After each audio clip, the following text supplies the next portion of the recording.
waxaan samayn doonaa beri ereygan ma kugu cusub yahay weligaana ma isku qancisay sidaad ooga baxsatid howlo badan oo markaas kuu yaalay sida shaqada guriga cunno karinta iyo dhardhaqista ama shaqada iskuulka homework iyo imtixaanaadkii oo soo dhow welina wax kuu diyaarsanayn misena ma isku qancisay weli waqti fiican ayaan haystaa kadibna waqtigii hoosta ma kaa soo galay shaqadana ma kugu sii ziyaaday arrintan dib u dhigista howlaha waa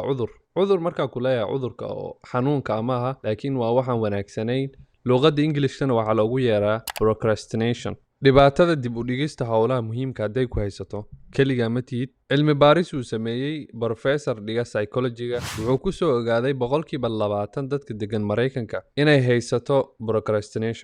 procrastination markaan leenahay waa inaadan qabanin howlihii muhiimka ah ama aad ka hormariso kuwa yaryar oo markaas ay kugu bataan sababtaadan ugu degdegin howlaha muhiimka samayntoodan waxay tahay waxay kuula muuqanayaan kuwa caajis miiran ah lagumana raaxaysto samayntooda marka waa iska fududahay inaad dib u dhigatid imtixaanka diyaaristiisa aadna ku raaxaysato game ama muuqaal qosol ah howlaha yaryar qabashadooduna ay fududahay abaalmarintooduna ay dhowdahay marka aad samayso maskaxda waxay soo deysaa dheecaamo hormones oo u xilsaaran jirka abaalmarinta iyo inuu qofka dareemo wanaagsanaan iyo firfircooni iyo dhiiranaan hormoonadaas waxaa ka mid ah hormoonka loo yaqaano dopamine waxyaabaha procrastinationka sababa waxaa ka mid ah garasho la'aanta meesha aad ka bilaabi lahayd howsha ama shayga inuu kugu adag yahay tusaale ahaan jaamacadda waxaa lagaga soo diray project mana taqaanid meesha aad ka bilaabi lahayd marka intaad ku bixin lahayd waqti aad ku dul fikiri lahayd waxaad si fudud iskaga leexinaysaa dhinac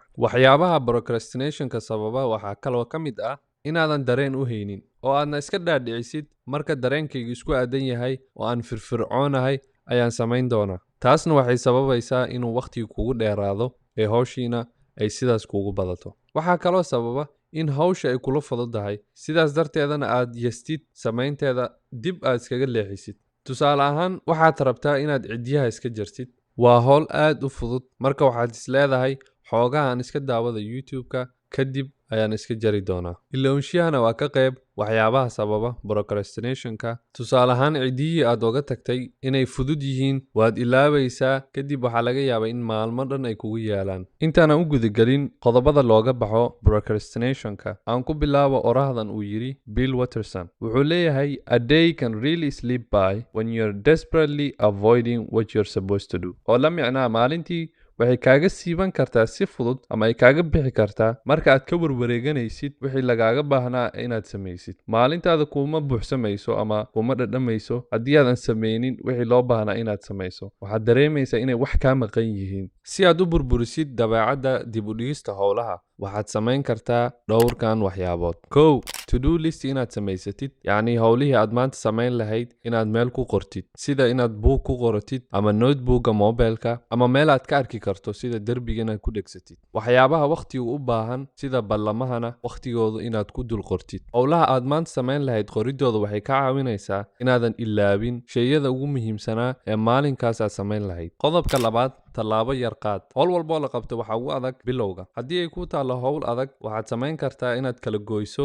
qayba mar samaysid tallaabada ugu horreysa markaad qaadinna waxaa kuu furmi doono albaab wixii ka dambeeyana way kuu fududaanayaan haddii ay jirto howl aad ku haminaysay inaad mar un bilowdid waxaan rabaa inaan kuu sheego hadda bilow ha iska dhaadhicin inay wax kaa maqan yihiin ama weli la gaarin wakhtigaad bilaabi lahayd ku bilow waxaad haysatid waxaa jirto dad badan oo ku haminaya mar un inay wax bilaabaan markii ay bilaabaanna inay joojiyaan ay soo ogaadaan in hawshan hawshoodu ahayn ama aynan sii wadi karin haddaba inaad bilaawdid waxay kaa caawinaysaa inaad soo ogaato shaygan inaad sii wadi kartid ama aadan jeclaysan aanan sii wadi karin sababtoo ah waxaad wax badan ku baran kartaa samaynta shaygaas in ka badan keliya inaad ku hamisid ama aad ku riyootid qodobka saddexaad yarey waxa kaa mashquuliya hawsha ama kaa jeediya samaynta hawsha haddii ay ahaan lahayd notificationka mobilkaaga sida facebookga instagramka ama haddii ay ahaan lahayd adigoo cashar diyaarsanaya ama howl ku jira inuu qof kuu sheekeeyo uu kaa mashquuliyo howl ayadaba marka hore ahayd mid caajis ah haddii qof kaa mashquuliyo waxaa laga yaabaa in markaas ay kugu dambayso samaynteeda oo ayna kugu qaadato wakhti badan inaad dib u soo bilowdid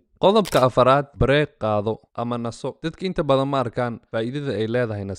nasashada waxay kaa caawinaysaa inaad dhiiranaan u sii haysid shaqadii saacad walba aad hawsha qabatid waxaad nasan kartaa 10 ilaa 15 daqiiqo waqtigaas firaaqada ahna waxaad ku qaban kartaa hawl walba aad ka cabsanaysid hadhow inay kaa mashquulin doonto shaqadii aad ku jirtay waad ku mahadsan tahay daawashada muuqaalkan haddii aad wax ka faa'iiday fadlan like saar assalaamu calaykum waraxmatullaahi wabarakaatu